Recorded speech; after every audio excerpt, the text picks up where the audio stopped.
Hello, everyone, and welcome to our discussion of episodes 4 and 5. I didn't do one for 4 because I didn't really see a point because nothing really happened in 4 that really needed to be discussed. It was all pretty plain and simple. 5, this lovely lady returned. I have a screenshot of Neo with Roman's hat from RWBY Chibi in there. So yeah, what do you guys think of Neo being back now? Yay! I mean, I will admit her body language expression was pretty cool. So just as long as she doesn't This talk, show is I'm perfect. Fat Man is wrong. I just I'll know be that. honest. Although there's one thing that, there's a lot of things wrong with episode 4, but the biggest thing is I can't side with Team RWBY and Crow. I just can't. I can side with Crow. I can't side with Team RWBY though. I felt like the opening, that opening scene was like, I'd connected with him more if there was anything in anything actually damning in the last in episode 3, in the episode 3 reveal. Saying, "Oh, this person can't die." Here's the thing. You'd think that Crow would feel a bit more sympathetic towards Osmond, considering the fact that, like him, they're both constantly having to suffer. But no, Crow just gets angry. I can understand him. I can understand Crow being angry, but at the same time, dude, he's kind of going through the same thing as you, constantly suffering due to his own cursed fate.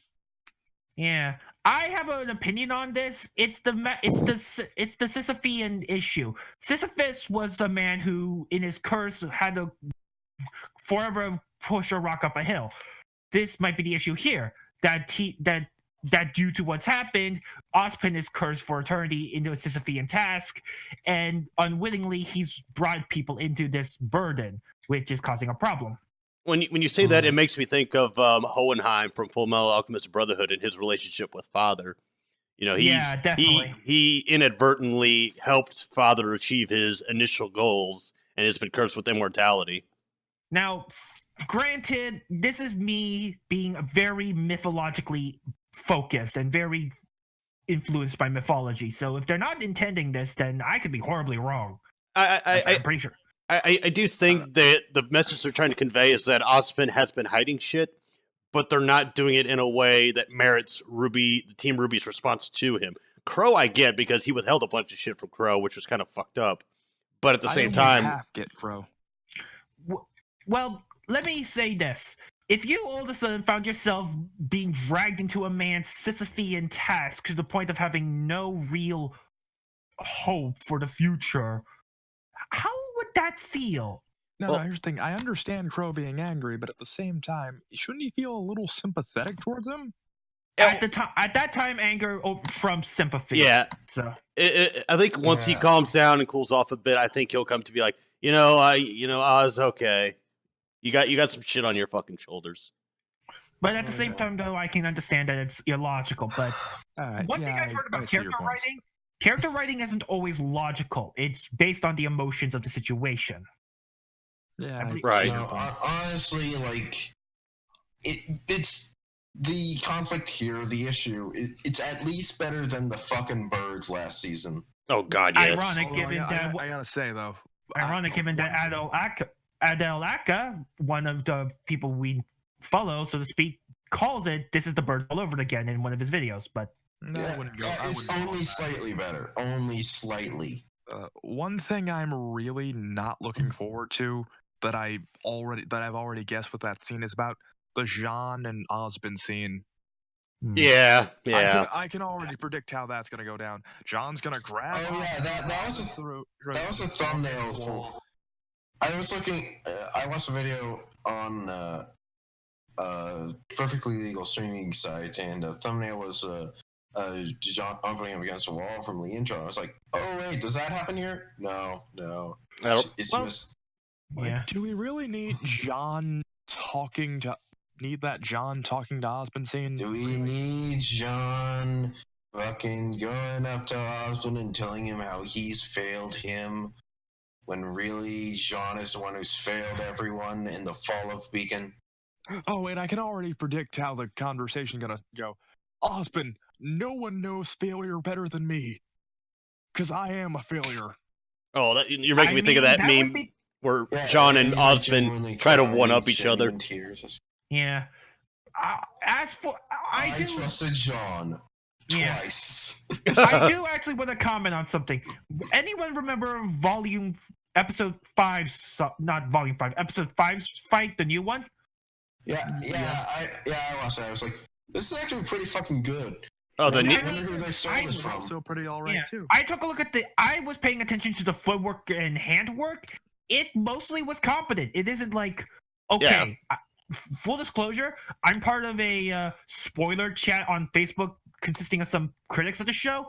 Someone brought up Drunken Fit Master, like Jackie Chan. I don't think it's been influenced by that, but it is certainly a thing. Yeah, looking back at the first fight in Volume 6, it's not great. Talking about the Grim fight. Yeah, I mean, it was better than the other stuff. This fight was actually pretty enjoyable. Compared to the fights in Volumes 4 and 5, barring the Crow, Tyrion, RWBY fight or Ranger fight in Volume 4, the fights have gotten a lot better in Volume 6 to me. The 2 fights we've had this volume have been good. Which suggests to me that they actually got a coordinator of some sort to help. Right. And people aren't teleporting all over the damn place. Although I'm sure floof artists will find something. But Although Ren and Nora still feel fucking pointless, though. Yeah, that's agreeable. But at the same time, though, I looked at Dio's stance. A lot of the stuff she was using with the umbrella and stuff, I feel like that was pulled out of classic martial arts, like classic wuxia and Jackie Chan stuff. Yeah, it definitely felt very kung fu-y in terms of the moves they were both using. Which, to be fair, Neo makes sense. She was using Aikido-like stuff with Yang's fight to deflect and divert. Although as cool as the fight was, it's really weird. It's weird that Cinder didn't just start with the air bending thing first. Why are you wasting your time fighting her when you could have just done that earlier? I guess you wanted to get outside so you could be free to change your mind without having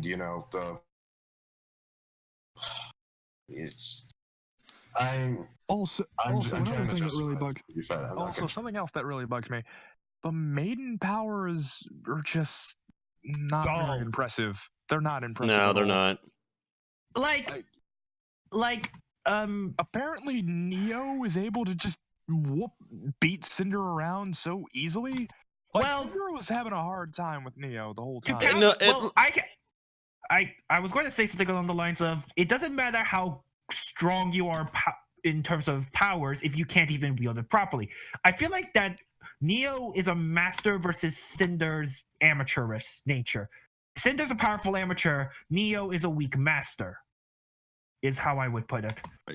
Aren't maiden powers supposed to also boost strength too? Yeah, as well as give you power. Yeah, but here's the thing: the strongest man on the universe can be defeated by a cripple if the cripple knows what he's doing. Yeah, the reason Cinder didn't immediately jump to her main powers is it was just the narrative that they were trying to sell. It was kind of Neo and Cinder getting a feel for each other. Yes, she could have just used the wind thing and blew the whole building away or whatever, but I can suspend my disbelief in that regard and that they just wanted to have a fight. Yeah, it's kind of pointless though. I mean, to be fair, Neo did jump her. Neo did jump Cinder, and I feel like Cinder needs some minor prep time in order to fully use her powers. Like she has to mentally prepare, get distance and stuff. And I mean, it's this kind of thing happens in anime all the time. I mean, TFS made a joke out of it with Goku in the DBZA. Yeah, I think didn't Goku have a thing where he can't teleport if he's not focused? Like he can't do his instant teleportation if he's not focused or something, right? Right.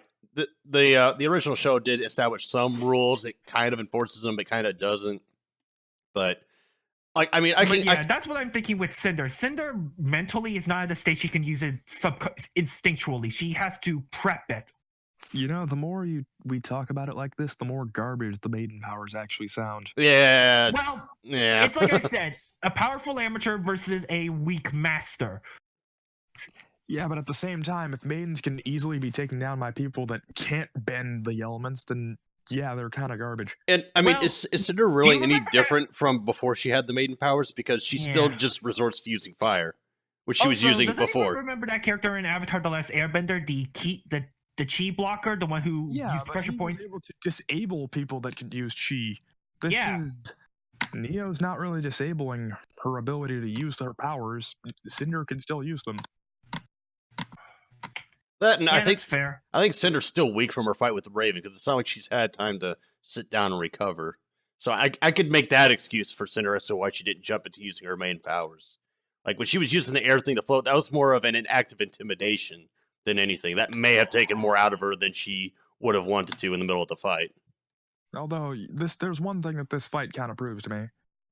Neo and Roman could have easily just kicked Cinder's ass the first time they met her.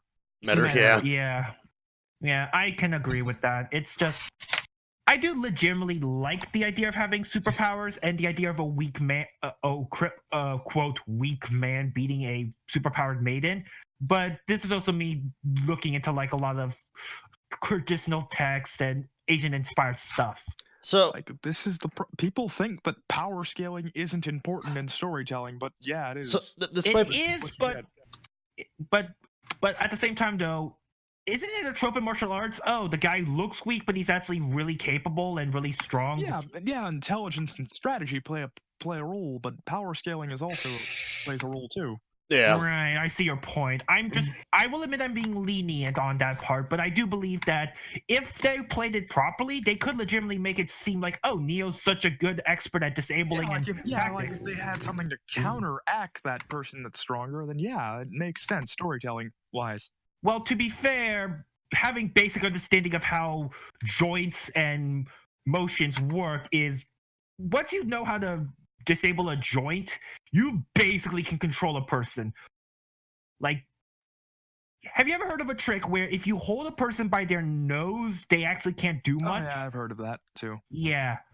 Same principle here. If you know how to actually properly disable an opponent, you basically have control over them. Like hell.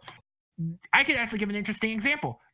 Anyone who's played Injustice 2, there's a character, the dark side in that game, always has his hands behind his back, but his animations look awkward and stilted because he's not using his arms to move his body. That's most NetherRealm games, though. No, but the point I'm trying to make is that arm movement is very vital to control of the body. In other words, you disable that person's control of the body, and you basically can do whatever you want with them. What I mean is, like, every NetherRealm game nowadays has really awkward posing.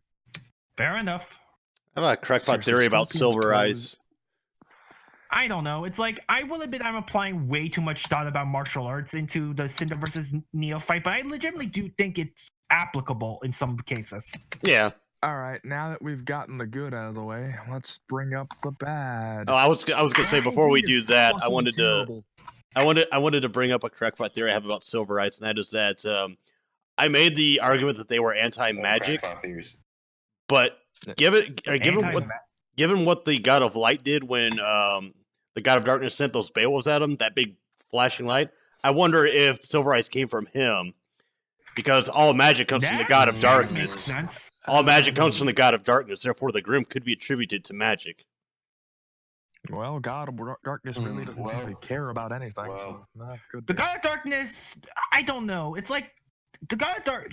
I was trying to be very liberal in my interpretation of light and dark, because honestly, you actually look at any Taoist or Buddhist or text, light and dark is very, very simplistic. It's complicated. It's balance and order, change and whatnot. It's a lot of different factors that coalesce. So it's at the same time, though, it's hard to portray that in writing unless you have like a big story. So I can see that they just went the simple route. Yeah. So should we get into the bad now, or? Yeah. Let's see. All right, I got something. I got something, but before I say it, Luca, you should know this is probably gonna get you a lot of thumbs downs from shippers. Do you care? I said I've gone on record saying plenty of times that I hate all ships equally. I don't care. All right, good. Bumblebee is fucking terrible, and I hope it ends with Adam cutting both of them down. I was gonna say. I was gonna. Disclosure. I'm not kind of off about Bumblebee. I was gonna say. Well, you might. because of the shit that's happened around them. Okay, see, when you first said that, It's like plants Here's the thing. from. I don't like either of those two, so you know. I was gonna I say mean, at first. They have the two worst like trailers. So Yeah. I was gonna say. But I will comment though. The slight facial expression change when Blake was like, "I'll protect you." That wasn't bad. They're The voice learning. acting kind of killed it, though. Yeah, but the fact that they could do facial acting that's an improvement. Facial acting is Erin doesn't live in Texas, right? She lives No, somewhere else, right? yeah, she lives elsewhere, I believe. Yeah, it shows. Yeah. It shows in the voice acting. yeah, at least they're not pushing fucking White Knight. Just never push that again. You mean Lannis? Okay, Wait, is Going back to Erin real What? quick. Erin, this isn't working out. Like, her voice acting for this just it's not working. Like, she's not a bad voice actor, but her being miles better than far Raven. away- yeah, definitely better than Raven. Like, she's not. Like, it doesn't work when she's not there. Is what I mean. You know what I mean, right? When It's hard. Oh, okay. I'm not sure. It feels like a Barb and Aaron were in two different recording rooms at two different times at two different locations. probably because they I were. meant you were more eloquent with it. Yeah. Yeah. All right. Another. I was like okay with the. I kind of groaned at the Bumblebee scenes, but that was mostly just out of the outside influences. I mean, I absolutely hate what they've done to Adam. Oh, everybody does. Like with each episode, he gets worse. Like He they didn't even appear, and he didn't even really appear, honestly. And Fatman pointed talking about him just made him worse. Oh, you see, he used to bully me into thinking this way. Bitch, we saw all those moments you had with him. He never gave a shit about you. In fact, in one scene, I remember him telling Blake to go away. Well, Hey, look. can I? Oh, sorry. Yeah. I like how Fat Man pointed out back in his like part 1 of his Volume 5 review. Finally, that shit's out. You were about to say spoilers. Shameless promotion. But yeah, he pointed out how like they made the White Fang to how's the word Sympathetic? Yeah, sympathetic. So they inserted this straw man psychopath creepo to make him look worse. Yeah, definitely. They should have done something like the Black. I'm going to get a lot of flack for this, but from what I've read, the civil rights movement had several factions. Some more violent than others. The Black Panthers were a radical group versus compared to the. Yeah. That's what everyone does, and that's what like Mediocrity pointed this out.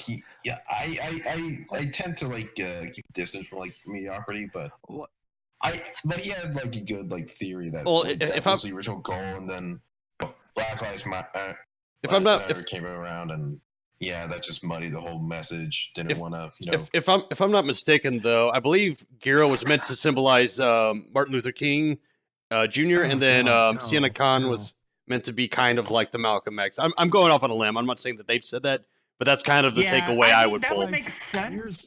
It would make sense if if Blake and saw Adam's those characters at the relationship just started out as master and student, and Adam slowly going insane. Yeah, that would have been great. But no, they had to add this weird, fucking abusive relationship subtext. Yeah. What you were saying a minute ago, Luca, about the MLK Malcolm comparison. Yeah, that would have been great if Gira was mentioned prior to Volume 4, which is not true at all.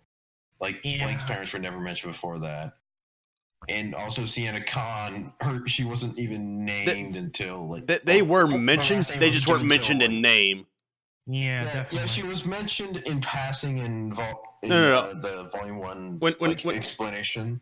When Blake had her conversation with Son about her time in the White Fang, she brought up that she brought up her parents, and she brought up Sienna Khan. As much as I love Kali, when did she bring up her parents? Even more.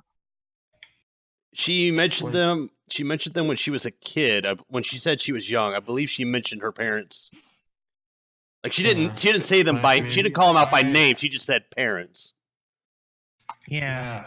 She didn't mention that her parents were the fucking leaders of the White Fang. Oh yeah, and the president of a piece of a. And the current president of fucking Menagerie. Like that's like saying you are a civil right. You are a leader of civil rights movement. That you're just a random nobody. But it turns out you're the daughter of fucking Martin Luther King. Which you would think she would have a public profile, like people would know who she is because of who her father was. Exactly. Like here's the thing. People have like complained about that all the time. Like, do we have to like point that out again? Does it need to be pointed out?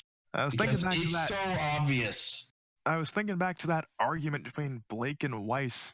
Blake actually looks worse as a result. Like, think about it from Weiss's perspective.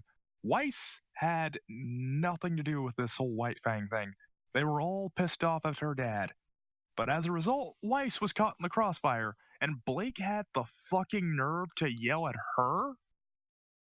Yeah, that's a little unsympathetic. Yeah. Blake didn't consider Weiss's perspective, but I think Weiss broadened her blame a little too much. I mean, she blamed an entire race for her problems. Here's the thing. Weiss was suffering since she was a child. Of course she's going to broaden the blame.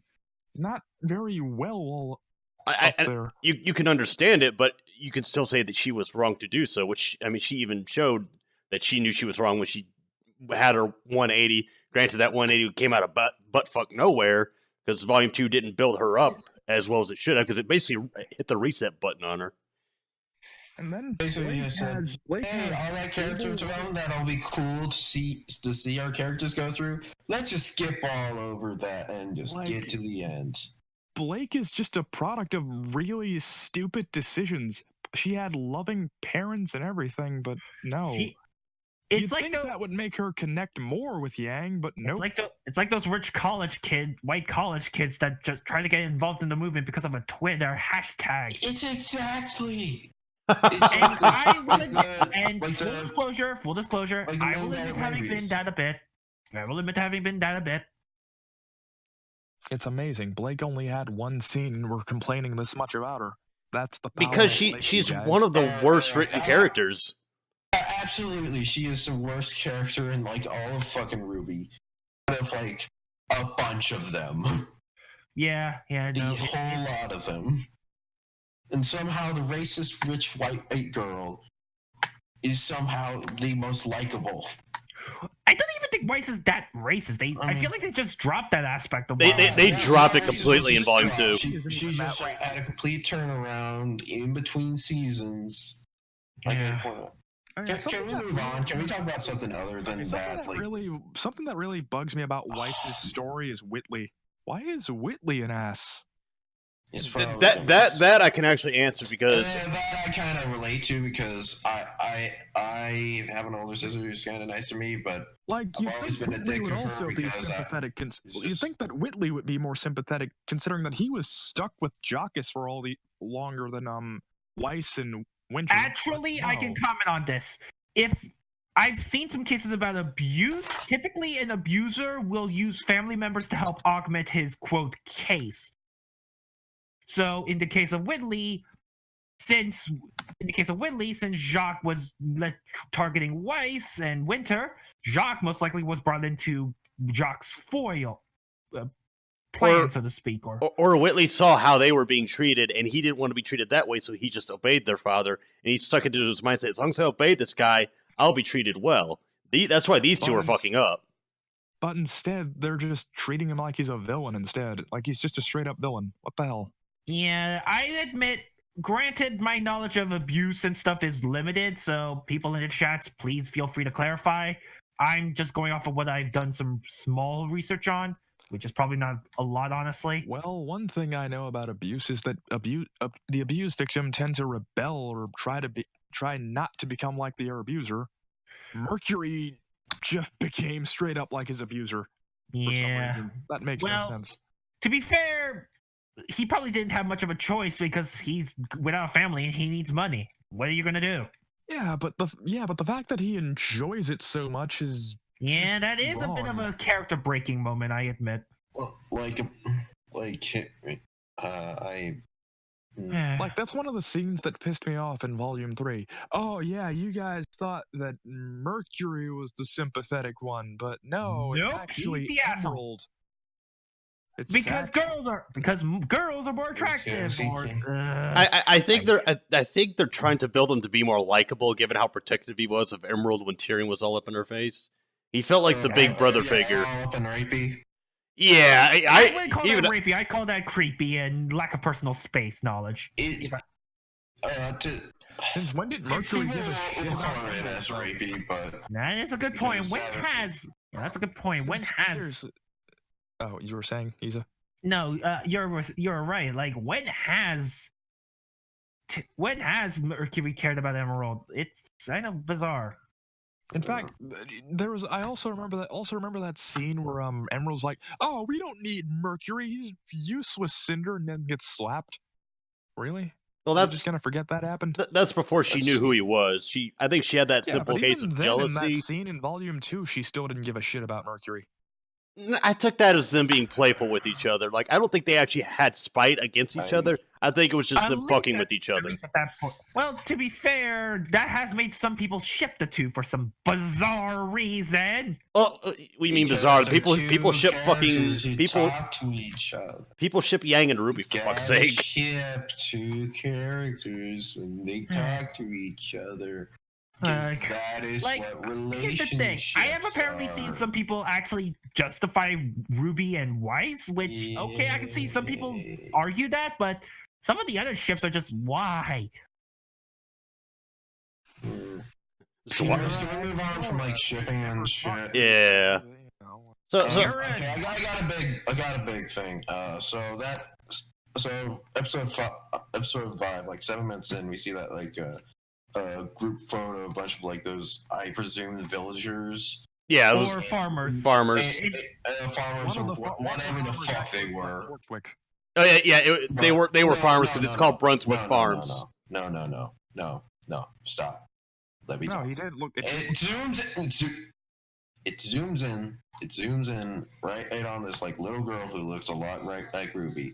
Now, I hope this is not supposed to be some giant twist that's going to reveal that somehow like Ruby was actually from this village and he wasn't. No, I think that's doubt it. supposed to be an homage to stuff like The Shining, where The Shining has like the zoom in on the portrait. Yeah, but that's gonna. I have no. In fact, I actually have a theory about this now. Well, it's more of a joke. I hope to God it's not Ruby and it's like turns out to be the old lady. It's actually more of a joke theory, but I'll say it anyway.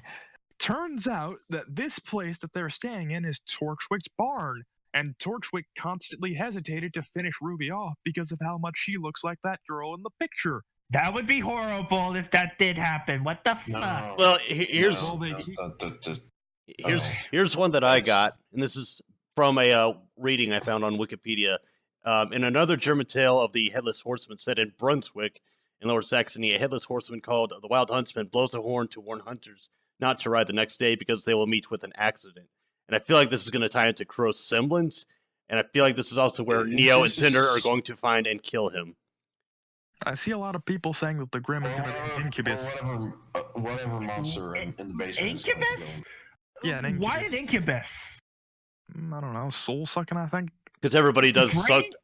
A lot of creatures do soul and life force draining. Vampires, for example, and they're not. Oh, a vampire Grim? That would be weird. Or Nosferatu. To be fair, I wouldn't be surprised. Vampire Grim actually sounds like a dumb idea. I've seen dumber. Try me then. I don't know. I still am waiting for my goddamn berserker. I don't think berserker Grim. I don't think it'll be an incubus because T-Rex Grim at. Yeah, for very ineffective. Or a raptor Grim, that would be neat. Oh god, if they actually had the intelligence to make Velociraptor pack Grim, that would be horrifying. But yeah, bugs me that Grim go down. Oh yeah, Grim that actually like are smart. That's great. That are actually smart and are actually like worries to the plot because there's many of them. Can't take them all on at once, except they're all fucked. It's more that Velociraptors, at least from what I've seen, were very cunning. They would use environmental stuff. They would use chase weakened foes. They would isolate and stuff. Kind of like Still not sure about the door thing on raptors, though. that. Well, raptors did have actually pretty dexterous claws. I doubt it's enough to open a window, though. That was probably a creation of Jurassic Park. Oh yeah, you guys Oh, remember yeah, when you guys remember the writer said that Neo was gonna do something that would make us hate her? Yeah, that Wait, I'm leaning towards it being her killing Crow. I don't Maybe. think anybody would hate her for killing Crow, though. Some people would. Maybe. I don't know. I think Crow has a decent fan base. I don't think it's as big as Neo's, though. Good point. but I don't know. A lot That of could Neo cause- fans are also Crow fans, though. That's something you need to think about. And There is an overlap. I'm just thinking there might be a Yeah, but here's the thing. Here's the thing that Neo Yeah, fans of people who are good fighting. Here's the thing that Neo has over Crow, though. She's cute, so she's got the advantage. I mean, her Maya model looked okay. yeah, I liked it. Yeah, I liked it. And she hasn't said or done anything. Yeah, like exactly the to the Neo. show. The weird thing about Neo is that it illustrates that the RWBY team can do body acting and facial acting. They just choose not to. I guess Yeah, Ruby because should have they're been a lazy and silent series. No, not silent. Dead fantasy style series where it's just minimal character talking. Oh, but, yeah. You want to know something sad? Because Neo doesn't have a voiceover, she will never be on the end credits. Oh. Really? Oh, Yeah. That is kind of sad, yeah. I mean, to be Yeah. fair, I legitimately do think Neo proves that they know how to voice and body act. Like, that's one of the things you learn in acting school, how to act with your body, or at least act with your face and body. All right, real talk. If Neo died at the end of this volume, would you laugh or be upset? Neither. I treat it as a natural course of the story, or attempt to. Yeah, because there's only so much they can do with her at this point. I mean, To be fair, setting her up with Cinder makes some small sense. Some. You'd think that she'd try to kill Cinder too, considering that she also plays a role in this. She's Role in probably the like, reason Roman died. she's probably like, I'll get Ruby and then I'll kill Cinder. yeah. I think She Cinder's can probably kill thinking the Cinder same now, thing. though. No, but here's the thing: Ruby might have something up her sleeve that I don't know. It's one of those. If you have two opponents and one of them is stronger and they each hate each other, play them off each other and then kill the survivor. It's the case of the enemy of my enemy is my friend. Even though in this case you're going to They already backstab them. did this in like volume 5, though, didn't they? Not really. Yeah, with Not- Raven and Cinder. Though. Well, no, Raven and Cinder both had the intentions to backstab each other like off the get go. Like, Neo, on the other hand, I think is going to backstab, and because she can't talk, Cinder probably won't know it until it's too late. Also, I think Cinder is not that good at hand-to-hand combat compared to, well, Cinder is also not very smart, considering the fact that this has happened to her already. yeah. I don't know. It's like I am. Again, I will very much stress. I will admit to being very lenient on this show right now because I am trying to find some positives. All the stuff I won't lie, I'm enjoying volume 6 so far, but yeah. in a more positive sense, yeah. But Yeah, volume 6 has overall just been a genuine improvement, like compared to the atrocity that was volume 5, the sin against humanity that was volume 5. Volume 6 is actually decent. Yeah, Well, that, it's for the not most part, great, but stuff it- is actually happening. That's the good thing. And it's not early volume 4 decent. It's genuinely like good, some good like. Well, character. debatable. I've heard a lot of people in the community debate the merits of this season. Yeah, but I don't know. I don't know. This is certainly going to be a divisive season. Yeah. It's Divisive. probably looks like it's gonna be another volume 4. oh no, yeah, it's just another volume. Well, it's it's- just another volume 4, but I think this has so far been better than Volume 4. I mean, it hasn't passed the halfway point Episode 8 test, so. Yeah. Still, wait and see how it actually all ends and wraps up before we make a full decision. That's probably for the best. Yeah, and I mean, even with Episode 4 being what it is, and then this episode here, I am genuinely interested as to what the fuck happened in Brunswick. Like, what killed these people, and what is in that cellar? They are trying to do a classic horror thing. Whether they're succeeding or not depends on the execution of the. Yeah, this might be a good filler. This might be a good filler plot, I guess. But there's the problem. Did we need this filler plot? Not really, no. Unless Unless it actually ends with them talking it out with Osmond and him coming out, no, we didn't need it. Yeah, I mean, like I said, I'm not the type to. I'm not always opposed to the idea of, oh, they're in a house, it's bad. It's like what Fat Man's thing. Just because they're in a house doesn't mean it's automatically bad. The problem is if you have nothing else happening, and in this case, they're probably going to have something happen. Oh yeah, speaking of that, how did you guys feel about Weiss just getting all shook over a dead body when in Volume 3 she was surrounded by dead bodies? The shock of dealing with death is varied, and I'm being lenient and saying that the shock of dealing with death can be variable, but I have no idea, honestly. So. I don't know, it's just considering what all the stuff that happened in Volume 3 with all the people dying that she saw, you'd think that she, well, wouldn't be this shook over seeing dead people. Like, I can understand being terrified at the sight of dead people. I mean, I guess a blanket wrapped around you and constantly shivering. What? I mean, maybe it like sparked a sense of PTSD from her near-death experience last volume. They haven't elaborated on it, so I'm not.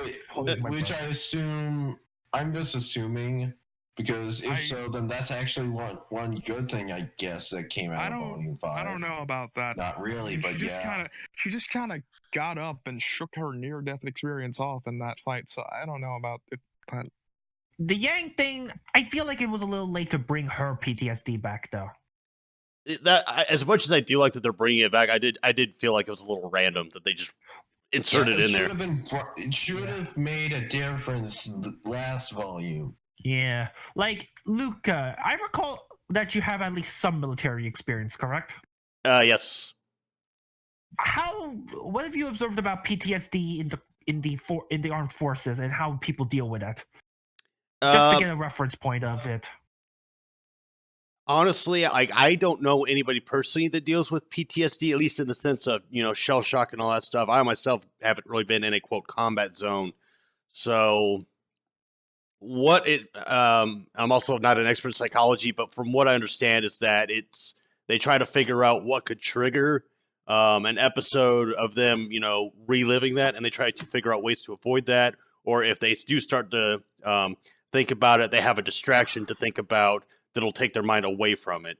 I could be completely wrong, but that's kind of what I'm going with. But with it being a fictional show, they don't need to hit every fine detail of PTSD. It just needs to be generally accurate, not forced, not actually accurate. Yeah. Looking at Snow apparently triggered Yang's PTSD. Because she was high on coke when Adam cut her arm off, I guess. I don't fucking know. But with Weiss being freaked out about the bodies, in fairness to her and the writing, it has been nearly a year since she's seen like a dead person. So she may have been able to repress everything that happened in Volume 3, and then seeing those dead bodies probably just brought it all back full speed. That may have been what it is. Okay. All right, going back to that whole cocaine thing, considering that screech that Yang does when she attacks Adam, she probably was on cocaine. Yeah. She attacked. What's that screech? Oh, that screech was bad. Oh, that reminds me. I need to show you guys something. Wait, what were you talking about? Sorry, I was off looking at memes.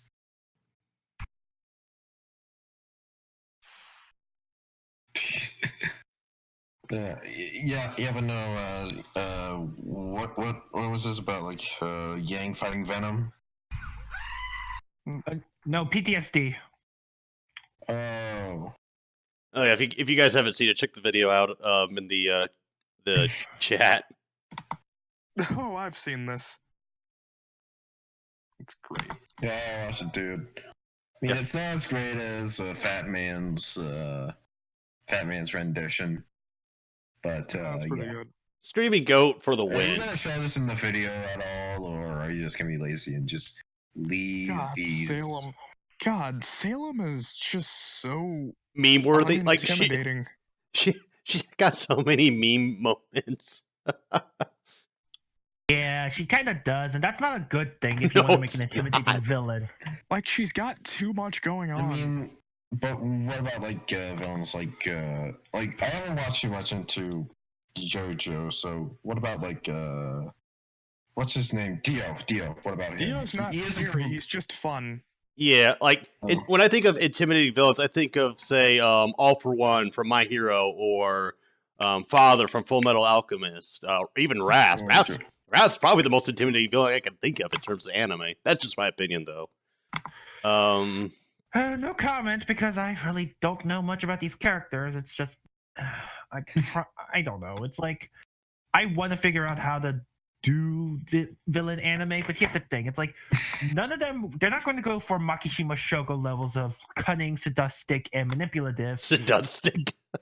Sadistic. Toguro was oh yeah, Toguro was pretty intimidating.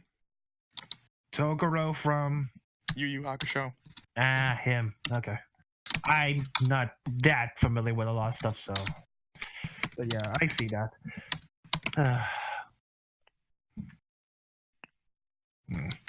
Sadistic schemes. But I'm pretty much out of things to talk about if you guys are good. I'm good. Yeah, I'm good. All right, that's a wrap for us then, ladies and There's gents. one thing I gotta ask. Uh-oh, You what? think they're gonna bring back the glowing hair thing or no?